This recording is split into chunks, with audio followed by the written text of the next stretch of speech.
Anger and frustration persist among developing nations vulnerable to climate impacts after the COP29 climate summit concluded in Azerbaijan.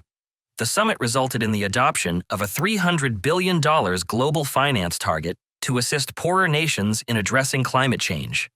Many recipient nations criticized the deal, calling it severely insufficient.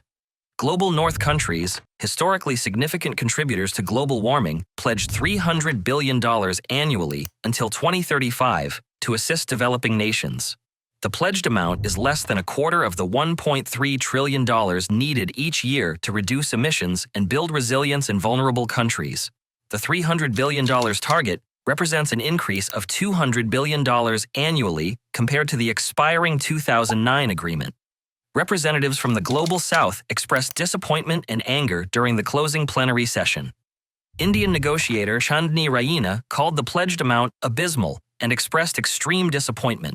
Cuban negotiator Pedro Luis Pedroso described the agreement as environmental colonialism, citing inflation-adjusted reductions compared to the 2009 agreement. Bolivia's negotiator labeled the funding package as insulting to developing nations. Western representatives expressed more optimism regarding the agreement. EU climate negotiator Wopke Hoekstra called COP29 a milestone for climate finance, describing the target as both ambitious and achievable. Experts emphasized the structure and composition of the funding package as being more critical than the total amount.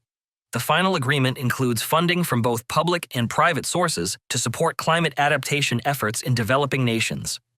Negotiators from developing countries expressed concerns about private funding potentially increasing national debt rather than being provided as grants. Mohamed Ado, director of PowerShift Africa, described COP29 as a failure for the developing world and a betrayal by wealthy nations. Independent South African climate consultant Gillian Hamilton criticized the funding target as insufficient for building climate resilience. Hamilton urged developed nations to reduce emissions rapidly to prevent rising adaptation costs for developing countries. Environmental campaigners organized protests daily throughout the conference to highlight their concerns. Negotiators from developing nations consistently called for grant-based climate finance instead of loans. Developed countries, however, still needed to guarantee grant-based funding in the final agreement.